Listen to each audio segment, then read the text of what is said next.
जय हिंद, वंदे मातरम। दोस्तों, स्वागत करता हूं आप सभी का आपके अपने परिवार दीक्षित एजुकेशन अड्डा पर। दोस्तों, एक बार फिर हाजिर हो चुका हूं लेकर आप सभी के लिए एकदम ब्रह्मास्त्र वाली क्लास है। अगर आपका भविष्य में कोई एसएससी का एग्जाम है या कोई सा भी एक दिवसीय एग्जाम है तो आप लोगों के लिए क्लास मील का पत्थर साबित होगी। 100% आने वाली परीक्षा में आपको इस क्लास से सवाल देखने को मिलने वाले हैं। मेरे द्वारा बताए गए सारे पॉइंटों को आप नोट करके चलिएगा और सारे सवालों को आप अपनी कॉपी के अंदर वन लाइनर नोट्स के रूप में नोट करके रखें। 100% आज की क्लास से आपकी परीक्षा में 2 से 4 सवाल पूछे जाएंगे। आइए शुरू करते हैं आज की क्लास, देखते हैं अपने सारे सवाल। दोस्तों, हमसे पहला सवाल पूछा गया है कि किस राज्य में महिला पीएससी बटालियन का गठन हुआ है। राजस्थान, उत्तर प्रदेश, गुजरात, केरल।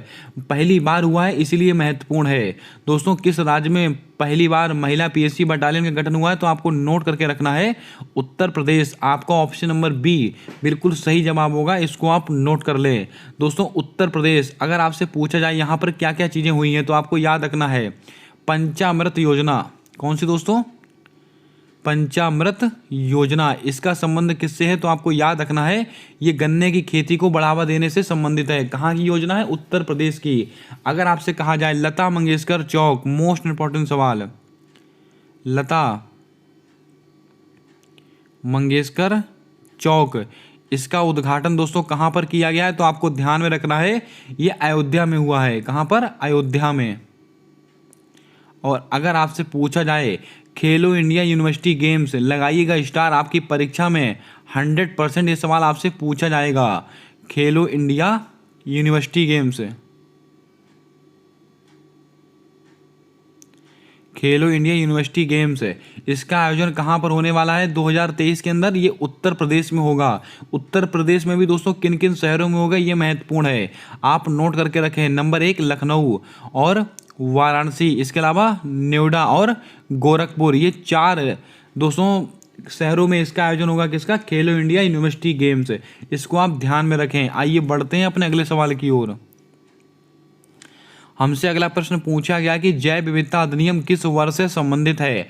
वर्ष 1986, वर्ष 2002, वर्ष 1927, वर्ष 1972। क्या होगा आपका सही जवाब? जल्दी से बताएं। जैव विविधता अधिनियम ये किस वर्ष से संबंधित है तो आपको याद करके रखना है वर्ष 2002। आपका ऑप्शन नंबर बी बिल्कुल सही जवाब होगा, इसको आप नोट करें। अब दोस्तों बात करते हैं विश्व जैव विविधता दिवस कब मनाते हैं? 22 मई को। कब मनाते हैं? 22 मई को, बायोडाइवर्सिटी डे। इसको आप ध्यान में रखें। आइए दोस्तों ऑप्शंस को लेकर बात करते हैं। 1986 इसको क्या मनाते हैं? पर्यावरण संरक्षण अधिनियम, पर्यावरण संरक्षण अधिनियम, यानी कि पर्यावरण संरक्षण अधिनियम कब का है? 1986 का। इसको आप नोट कर लें, परीक्षा में मोस्ट रिपीटेड सवाल है। 1927 इसको क्या हुआ? वन अधिनियम, वन अधिनियम, इसको आप ध्यान में रखें। और 1972 क्या है? वन्य जीव अधिनियम, वन्य जीव अधिनियम। दोस्तों ये दोनों बहुत ही कंफ्यूज करते हैं बच्चों को और कई बार सवाल गलत होता है। अगर आपसे केवल भारतीय वन अधिनियम पूछा जाए तो आपका जवाब क्या होगा? 1927 है। लेकिन वन्य जीव अधिनियम पूछा जाए तो 1972। इसको आप ध्यान में रखें। आइए बढ़ते हैं अपने अगले सवाल की ओर। हमसे अगला सवाल पूछा गया कि अमृत काल की अवधि कितने वर्ष की तय की गई है। मोस्ट इंपॉर्टेंट सवाल। 20 वर्ष, 25 वर्ष, 30 वर्ष, 35 वर्ष, सॉरी दोस्तों 75 वर्ष। आपको याद रखना है अमृत काल की अवधि ये कितने वर्ष की निर्धारित की गई है? 25 वर्ष की। आपका ऑप्शन नंबर बी बिल्कुल सही जवाब होगा, इसको आप ध्यान में रखें। दोस्तों आप सब जानते हैं इन सब चीज़ों का उल्लेख कहाँ पर किया गया है? हमारे बजट के अंदर किया गया है। आप सब जानते हैं कि हम 75वां अमृत महोत्सव मना रहे हैं और 100 साल पूरे होने में कितने वर्ष बाकी हैं? 25 वर्ष। तो अमृत काल की अवधि कितनी हो गई? 25 वर्ष। अगर आपसे पूछा जाए मिलेट वर्ष, यानी कि बाजरे का वर्ष, मिलेट वर्ष, इसको दोस्तों कब घोषित किया गया है तो आपको याद रखना 2023 को मिलेट का वर्ष, बाजरे का वर्ष घोषित किया गया है। इसको आप नोट कर लें। अगर आपसे पूछा जाए मिलेट के अंतर्गत कौन कौन सी चीज़ें शामिल हैं, मोस्ट इंपॉर्टेंट सवाल है आपकी परीक्षा को लेकर। आपसे पूछा जाएगा कि निम्नलिखित में से कौन मिलेट में शामिल नहीं है तो आपको क्या क्या याद रखना है? बाजरा, क्या क्या याद रखना है? ज्वार, बाजरा, रागी, और कुटकी, सांबा। ये दोस्तों ये सब क्या है, ये सब के सब मिलेट हैं, यानी कि मोटे अनाज हैं। इसको आप ध्यान में रखें। आपसे ऑप्शन में देखिए पूछा जाएगा कि निम्नलिखित में से कौन सा मोटा अनाज शामिल नहीं है। ज्वार हो गया, बाजरा हो गया, रागी हो गया, कुटकी हो गया और सांबा हो गया। इसको आप ध्यान में रखें। इन सब चीज़ों का उल्लेख बजट 2023 के अंतर्गत किया गया है। आइए बढ़ते हैं अपने अगले सवाल की ओर। हमारा अगला प्रश्न कहता है कि स्टैचू ऑफ प्रोस्पेरिटी का अनावरण कहाँ पर किया गया है। दोस्तों आप एसएससी सीएचएसएल की परीक्षा उठाकर देखिएगा, साफ साफ पूछा गया कि स्टैचू ऑफ यूनिटी, सॉरी दोस्तों, स्टैचू ऑफ इक्वलिटी कहाँ पर स्थित है। संत रामानुजाचार्य जी की प्रतिमा आपसे पूछ ली गई है। तो आने वाली शिफ्ट में आप तैयार हो जाइए, एसएससी एमटीएस की परीक्षा में आप तैयार हो जाइए इन सवालों को लेकर। स्टैचू ऑफ प्रोस्पेरिटी, इसका अनावरण कहाँ पर हुआ है। हैदराबाद, राजस्थान, गुजरात, बेंगलुरु। आपको नोट करके रखना है। स्टैचू ऑफ प्रोस्पेरिटी, इसका अनावरण कहां पर हुआ है, बेंगलुरु में। आपका ऑप्शन नंबर डी बिल्कुल सही जवाब होगा। और दोस्तों कहां पर है, कैंप गोड़ा एयरपोर्ट। कहां पर, कैंप गोड़ा एयरपोर्ट, इसको आप ध्यान में रखें। इसके पास में बनी है कौन सी, स्टैचू ऑफ प्रोस्पेरिटी। और दोस्तों किसकी प्रतिमा है, ये कैंप गोड़ा की ही प्रतिमा है। इसको आप ध्यान में रखें। आइए दोस्तों ऑप्शंस का पोस्टमार्टम करते हैं, पूरी जानकारी आपको देते हैं। जैसे कि हैदराबाद, अगर आपसे पूछा जाए यहाँ पर दोस्तों कौन सी प्रतिमा स्थित है, statue of equality, statue of equality. और ये किसकी प्रतिमा है, संत रामानुजाचार्य, संत रामानुजाचार्य। इसको आप ध्यान में रखें। संत रामानुजाचार्य की प्रतिमा है कौन सी, स्टैचू ऑफ इक्वलिटी। और इसकी ऊंचाई कितनी है, तो आपको याद रखना है 216 फीट। कितनी, 216 फीट इसकी ऊंचाई है। बात करते हैं राजस्थान, यहाँ पर कौन सी प्रतिमा स्थित है, तो आपको याद रखना है स्टैचू ऑफ पीस। ये कहाँ पर स्थित है, राजस्थान में स्थित है। लेकिन इसके अलावा एक प्रतिमा का अनावरण अभी हाल ही में किया गया 2022 में, विश्वास स्वरूपम, विश्वास स्वरूपम। इस प्रतिमा का अनावरण दोस्तों कहां पर किया गया है, राजस्थान के अंदर। राजस्थान में भी कहां पर, नाथ द्वारा, नाथ द्वारा राज संबंध में इसका दोस्तों अनावरण किया गया है। और किसकी प्रतिमा है, भगवान शिव जी की प्रतिमा है। इसको आप ध्यान में रखें। गुजरात में दोस्तों कौन सी प्रतिमा स्थित है, तो आपको मैंने कई बार नोट कराया है, स्टैचू ऑफ नॉलेज, सॉरी दोस्तों स्टैचू ऑफ यूनिटी। कौन सा, स्टैचू ऑफ यूनिटी। ये किसकी प्रतिमा है, सरदार वल्लभ भाई पटेल जी की प्रतिमा है। और कितनी ऊंचाई है, 182 मीटर। किसने बनवाया था, राम सुथार ने बनवाया था। दोस्तों स्टैचू ऑफ नॉलेज ये कहां पर स्थित है, आप याद कीजिएगा, लातूर महाराष्ट्र में। किसकी प्रतिमा है, डॉक्टर भीमराव अंबेडकर जी की प्रतिमा है। ये कुछ महत्वपूर्ण प्रतिमाएं थी जो मैंने आपको नोट करा दी, इनको आप नोट करके रखें। 100% आपकी परीक्षा में यहां से सवाल बनेगा। आइए बात करते हैं अपने अगले सवाल की ओर। हमसे अगला सवाल पूछा गया कि अडॉल्फ ऑफ यूनिकॉर्न कहाँ पर स्थित है। इस सवाल के ऊपर आप 100 टाइम स्टार लगा के रखें। 100% आपकी परीक्षा में आने वाला सवाल है। तमिलनाडु, बिहार, असम, मणिपुर। दोस्तों अडॉल्फ ऑफ यूनिकॉर्न ये दोस्तों किसकी प्रतिमा है, तो आपको याद करके रखना है, ये असम में स्थित है। आपको ऑप्शन नंबर सी बिल्कुल सही जवाब होगा। और ये किसकी प्रतिमा है, एक सींग वाले गैंडे की। किसकी दोस्तों, एक सींग वाला गैंडा, आपको याद होगा। और ये दोस्तों कहां पर पाया जाता है, काजीरंगा नेशनल पार्क। कहां पर, काजीरंगा नेशनल पार्क, यहां पर पाया जाता है एक सींग वाला गैंडा। और ये कहां पर स्थित है, काजीरंगा नेशनल पार्क, तो आपको याद होगा ये असम में स्थित है।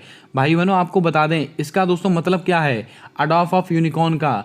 वहां पर दोस्तों जो एक सींग वाला गैंडा है उसके संरक्षण के लिए, यानी कि उसको दोस्तों मारा ना जाए, उसको दोस्तों समाप्त ना किया जाए, उसके संरक्षण के हेतु वहां पर एक प्रतिमा बनाई गई है गेंडे के सींग से। और दोस्तों उस प्रतिमा का नाम क्या रखा गया है, अडॉल्फ ऑफ यूनिकॉर्न। इसको आप ध्यान में रखेंगे।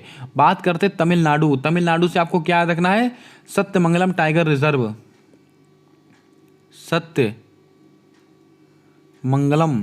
Sathyamangalam tiger reserve. ये कहाँ पर स्थित है, तमिलनाडु में स्थित है।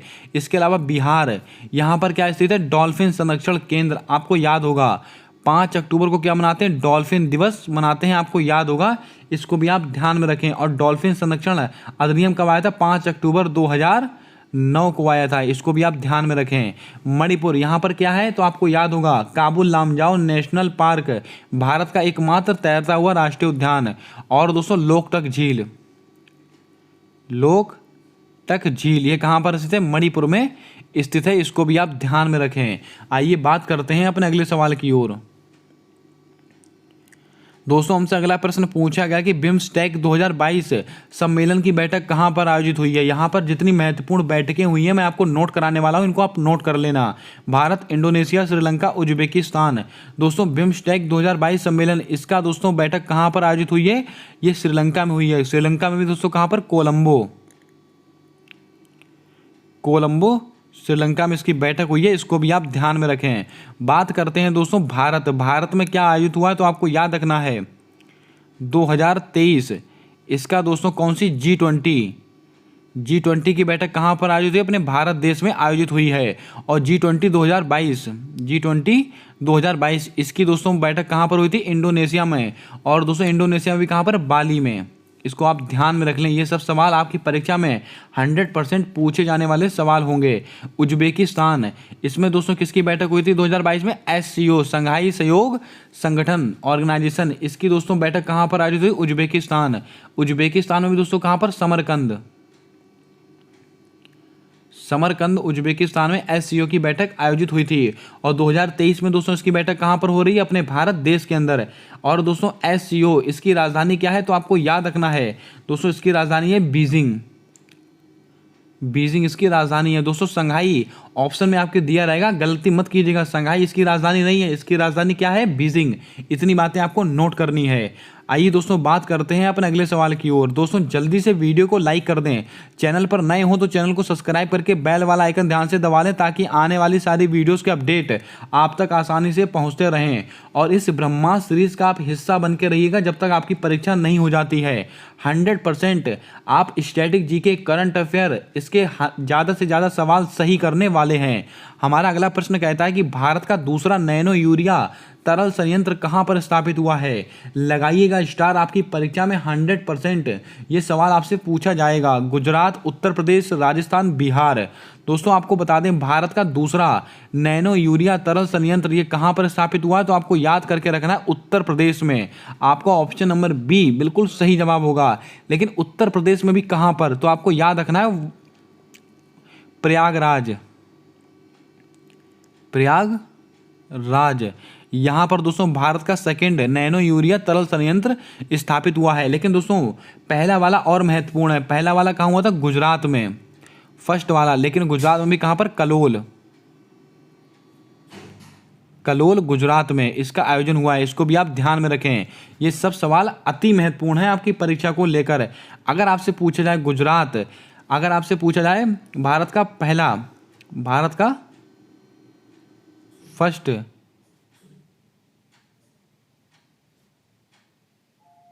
सौर ऊर्जा संचालित ग्राम कहाँ पर है? तो आपको याद रखना है मोडेरा। और ये कहाँ पर स्थित है? ये गुजरात में स्थित है, इसको भी आप ध्यान में रखें। तो मैंने आपको यहाँ पर कितने सवाल बताए? भारत का दूसरा नैनो यूरिया तरल संयंत्र कहाँ पर स्थापित है? तो आपको याद रखना है उत्तर प्रदेश के प्रयागराज में। पहला वाला कहाँ पर स्थित है? कलोल गुजरात में। और दोस्तों भारत का पहला सौर ऊर्जा संचालित ग्राम कौन सा है? मोडेरा। यह कहाँ पर स्थित है? गुजरात में। आइए बात करते हैं अपने अगले सवाल की ओर। दोस्तों हमारा अगला सवाल कहता है कि हाई कोर्ट से संबंधित अनुच्छेद कौन सा है? अनुच्छेद 124, अनुच्छेद 214, अनुच्छेद 215, अनुच्छेद 226 है। अब दोस्तों हाई कोर्ट की बात आई है तो हाई कोर्ट के संबंधित जितने महत्वपूर्ण चीज़ें होंगी मैं आपको नोट कराऊंगा यहाँ पर है। हाई कोर्ट से संबंधित अनुच्छेद कौन सा है? तो आपको याद रखना है अनुच्छेद 214। आपका ऑप्शन नंबर बी बिल्कुल सही जवाब होगा, इसको आप ध्यान में रखें।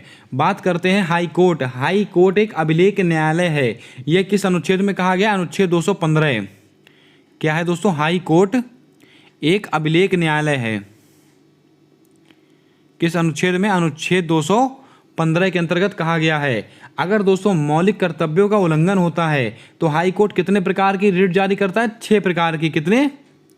6 प्रकार की रिट जारी करता है और किस अनुच्छेद के तहत करता है? अनुच्छेद 226। आपकी एसएससी की परीक्षा में पूछा गया प्रश्न, इसको आप ध्यान में रखें। मैंने वो सब सवाल लिए जो आपकी परीक्षा में अभी हाल ही में SSC GD, CRPF, SSC CHSL, SSC CGL, इन सब परीक्षाओं में पूछे गए प्रश्न हैं। आपकी आने वाली सारी परीक्षाओं के लिए रामबाण सवाल होंगे, इनको आप ध्यान में रखें। और दोस्तों अनुच्छेद 124 का संबंध किससे? Supreme court. अभी हम आगे चर्चा करने वाले हैं। आइए बात करते हैं अपने अगले सवाल की ओर। हमारा अगला प्रश्न कहता है कि अंतर्राष्ट्रीय श्रम संगठन के नए महानिदेशक किसको नियुक्त किया गया है? शाहजी केबी, गौरव द्विवेदी, गिलवर्ट, विनीत कुमार। क्या होगा आपका आंसर? सही से बताएं। दोस्तों अंतर्राष्ट्रीय श्रम संगठन, इसके नए महानिदेशक किसको बनाया गया है? तो आपको याद करके रखना है गिलवर्ट। आपका ऑप्शन नंबर सी बिल्कुल सही जवाब होगा। बात करते हैं शाहजी केबी। दोस्तों इनका संबंध किससे है? तो आपको याद होना चाहिए नाबार्ड। नाबार्ड, इसके दोस्तों नए अध्यक्ष कौन बने? शाहजी केबी। और नाबार्ड की स्थापना कब हुई थी? 12 जुलाई 1982। सीजीएल की परीक्षा में पूछा गया प्रश्न और एसएससी सीएचएसएल में पूछा गया प्रश्न है। 12 जुलाई 1982। और किस समिति की सिफारिश पर हुआ था? यह महत्वपूर्ण है। शिवरमन समिति। कौन सी दोस्तों? शिवरमन समिति की सिफारिश पर इसकी स्थापना हुई थी, इसको आप याद कर लें। और दोस्तों इसके द्वारा जीवा कार्यक्रम भी चलाया गया था नाबार्ड के द्वारा। ये तो हो गई दोस्तों नाबार्ड की बात। गौरव द्विवेदी, ये किसके हेड है? प्रसार भारती,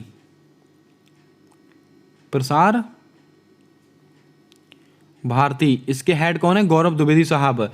अब दोस्तों बात करते हैं विनीत कुमार, ये किसके हैं? तो आपको याद करके रखना है केवीआईसी यानी कि खादी ग्रामोद्योग आयोग। इसके दोस्तों हेड कौन है? विनीत कुमार है। और इसका अधिनियम कब का? 1956 का अधिनियम है। किसका? केवीआईसी यानी कि खादी ग्रामोद्योग आयोग का। इसको आप ध्यान में रखें। अब दोस्तों अंतर्राष्ट्रीय श्रम संगठन यानी कि ILO, इसका मुख्यालय यानी कि इसका हेड क्वार्टर कहां पर स्थित है? कमेंट में छाप कर बताएं। मोस्ट इंपॉर्टेंट सवाल है, आप याद करके रखें। आइए बात करते हैं अपने अगले सवाल की ओर। दोस्तों हमसे अगला प्रश्न पूछा गया कि निम्नलिखित में से इंटरपोल का मुख्यालय कहां पर स्थित है? मनीला में स्थित है, वियना में स्थित है, लियोन में स्थित है, ग्लैंड में स्थित है। कुछ महत्वपूर्ण अंतर्राष्ट्रीय संस्थान मैं आपको नोट कराऊंगा, इनको आप ध्यान में रखें। अंतर्राष्ट्रीय पुलिस यानी कि इंटरपोल। अगर आपको दोस्तों ऑप्शन में अंतर्राष्ट्रीय पुलिस दे के रखे तो भी दोस्तों यही पूछा जा रहा है आपसे, इंटरपोल। इसको आप ध्यान में रखें। इंटरपोल, इसका मुख्यालय कहां पर स्थित है? लियोन में। आपको ऑप्शन नंबर सी बिल्कुल सही जवाब होगा। और लियोन कहां पर स्थित है? फ्रांस। लियोन कहां पर स्थित है? फ्रांस में स्थित है। आइए दोस्तों ऑप्शंस को लेकर बातें करते हैं। जैसे कि अगर आपसे पूछा जाए इंटरपोल, इसकी दोस्तों स्थापना कब हुई थी? 1923 में इसकी स्थापना हुई थी। हमारे लिए क्यों महत्वपूर्ण है? क्योंकि दोस्तों इसकी जो 90वीं बैठक है, कौन सी? 90वीं बैठक हमारे भारत देश में आयोजित हुई है। कहां पर? नई दिल्ली के अंदर। इसको आप ध्यान में रखें, ये सवाल महत्वपूर्ण रहेगा आपकी परीक्षा के लिए। इंटरपोल का मुख्यालय कहां पर स्थित है? लियोन में स्थित है। और लियोन कहां पर स्थित है? फ्रांस में। इसकी स्थापना कब हुई थी? 1923। इसकी 90वीं बैठक कहां पर होगी? अपने दिल्ली में होगी, अपने भारत देश में होगी। बात करते हैं मनीला। मनीला में दोस्तों किसका हेडक्वार्टर है? ADB, Asian development bank. इसका मुख्यालय कहां पर स्थित है? मनीला में। इसकी स्थापना कब हुई थी? 1966 में इसकी स्थापना हुई थी। किसकी? एडीबी बैंक की। बात करते हैं वियना। यहां पर दोस्तों ओपेक का मुख्यालय कहां पर स्थित है? वियना में स्थित है। और इसकी स्थापना कब हुई थी? 1960 में। ये दोस्तों जितनी जानकारी मैं आपको यहां पर दे रहा हूं, इनको आप नोट करके रखें 100%। अब मैं ये नहीं कहता हूं जो सवाल मैंने लिया है वही सवाल आपकी परीक्षा में हूबहू आएगा, लेकिन जो मैं व्याख्या कर रहा हूं यहां से सवाल बाहर नहीं जाने वाला है। दोस्तों ग्लैंड यानी कि स्विट्जरलैंड, यहां पर 2 चीजों का मुख्यालय आपको याद रखना है। नंबर 1 WWF, इसका मुख्यालय कहां पर स्थित है? Switzerland gland. और IUCN, इसका मुख्यालय कहां पर स्थित है? तो आपको याद रखना है स्विट्जरलैंड ग्लैंड। इसको आप ध्यान में रखें। आइए बात करते हैं अपने अगले सवाल की ओर। दोस्तों हमसे अगला सवाल पूछा गया कि भारत का राष्ट्रीय चिन्ह कब अपनाया गया? 4 महत्वपूर्ण डेटे हैं, इनको आप ध्यान में रखेंगे। ये चारों डेटे तरह तरह से आपकी परीक्षा में बार बार पूछे गए सवाल हैं। भारत का राष्ट्रीय चिन्ह इसको कब अपनाया गया? 29 अगस्त 1947, 26 जनवरी 1950, 24 जनवरी 1950 या 18 जुलाई 1947। दोस्तों भारत का जो राष्ट्रीय चिन्ह है ये कब अपनाया गया था? तो आपको याद करके रखना है 26 जनवरी 1950 आपका ऑप्शन नंबर बी बिल्कुल सही जवाब होगा, इसको आप ध्यान में रखें। आइए दोस्तों ऑप्शंस को लेकर बातें करते हैं। जैसे कि अगर आपसे पूछा जाए 24 जनवरी 1950 इसको क्या हुआ था, जो हमारा राष्ट्रीय गीत है और राष्ट्रीय गान है, इसको दोस्तों कब अपनाया गया था, तो आपको याद रखना राष्ट्रीय गीत और राष्ट्रीय गान इसको 24 जनवरी 1950 को अपनाया गया था। अगर दोस्तों 18 जुलाई 1947 इसको क्या हुआ था, तो आपको याद रखना है जो हमारा राष्ट्रीय ध्वज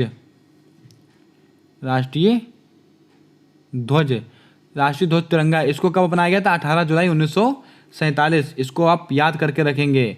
और इसके अलावा दोस्तों बात करते हैं, इसको दोस्तों आप एक बार अपने आप से रीचेक कर लेंगे, ये 18 जुलाई वाली डेट को, इसका कन्फर्मेशन हमारी तरफ से नहीं हो पा रहा है, इसको आप अपने आप से एक बार रीचेक कर लेंगे। बात करते हैं 29 अगस्त, इसको क्या होता है, प्रारूप समिति का गठन, प्रारूप समिति का गठन कब हुआ था, 29 अगस्त 1947, इसको आप ध्यान में रखें। दोस्तों मैंने आपसे बोला है 18 जुलाई, इसको आप अपने आप से एक बार रीचेक कर लेंगे। आइए बात करते हैं अपने अगले सवाल की ओर। हमारा अगला प्रश्न कहता है कि महिला फुटबॉलर ऑफ द ईयर 2022 किसको चुना गया, मनीषा रामदास, मनीषा कल्याण, सुनील छेत्री, लक्ष्य सेन। लगाइएगा स्टार, आपकी परीक्षा में 100% आने वाला सवाल। महिला फुटबॉलर ऑफ द ईयर 2022 ये किसको चुना गया है, मनीषा कल्याण को। आपका ऑप्शन नंबर बी बिल्कुल राइट जवाब होगा। दोस्तों मनीषा रामदास इनको क्या चुना गया, महिला बैडमिंटन ऑफ द ईयर, महिला बैडमिंटन ऑफ द ईयर 2022, महिला बैडमिंटन ऑफ द ईयर 2022 किसको चुना गया है, मनीषा रामदास को। लेकिन महिला फुटबॉलर ऑफ द ईयर किसको चुना गया है, मनीषा कल्याण को। आप इसको याद कैसे करेंगे, फुटबॉल महासंघ के अध्यक्ष कौन है, कल्याण चौबे फुटबॉल महासंघ के अध्यक्ष हैं। तो यहाँ भी कल्याण, यहाँ भी कल्याण, तो आपको दोस्तों यहाँ से फुटबॉलर आपको याद हो जाएगा। आइए बात करते हैं अपने अगले सवाल की ओर। हमारा अगला सवाल कहता है कि भारत का पहला मल्टी लॉजिस्टिक पार्क कहाँ बनेगा, हैदराबाद, चेन्नई, मुंबई, कोलकाता। चारों स्थान मोस्ट इंपॉर्टेंट है, इनको आप ध्यान में रखें। भारत का पहला मल्टी लॉजिस्टिक पार्क, इसकी स्थापना कहाँ पर होगी, चेन्नई। आपका ऑप्शन नंबर बी बिल्कुल सही जवाब होगा। और दोस्तों ये इसका उल्लेख कहाँ पर किया गया था, बजट में किया गया था, आपको याद होगा। और कितने मल्टी लॉजिस्टिक पार्क होंगे, 7, इसको भी आप ध्यान में रखें। अब दोस्तों आपको इसको आप एक बार रिचेक कर लेंगे खुद से, कितने मल्टी लॉजिस्टिक पार्क खोले जाएंगे, इसको आप एक बार खुद से रिचेक करेंगे। हैदराबाद, यहाँ पर दोस्तों क्या होगा, मिलेट का यानी कि मोटे अनाज का हब, इसको कहाँ बनाया जाएगा, हैदराबाद में। अगर आपसे पूछा जाए ऑपरेशन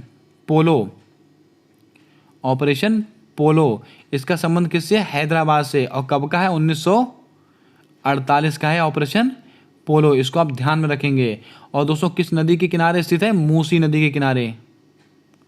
कहाँ पर है, मूसी नदी के किनारे। बात करते हैं कोलकाता, भारत की पहली अंडर वाटर मेट्रो सेवा कहाँ पर स्टार्ट हुई है, कोलकाता में। किस नदी के पर, हुगली नदी, इसको भी आप ध्यान में रखें। ये सबके सब अति महत्वपूर्ण है आपकी परीक्षा को लेकर। आइए बात करते हैं अपने अगले सवाल की ओर।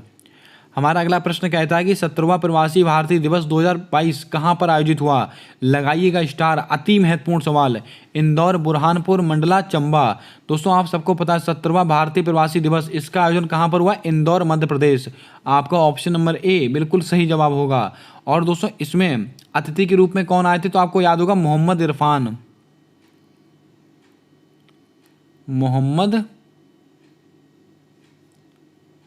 इरफान। और ये कहाँ के दोस्तों राष्ट्रपति हैं, गुआना के राष्ट्रपति हैं, इसको भी आप ध्यान में रखें। सवाल महत्वपूर्ण है आपकी परीक्षा में। आपसे ये नहीं पूछा जाएगा कि दोस्तों कहाँ पर हुआ था, लेकिन आपसे ये जरूर पूछा जाएगा कि इसमें अतिथि के रूप में कौन आए थे, मोहम्मद इरफान, इसको भी आप ध्यान में रखें। बात करते हैं अपने अगले सवाल की ओर। हमारा अगला प्रश्न कहता है किस वर्ष को मोटे अनाज का वर्ष घोषित किया गया है।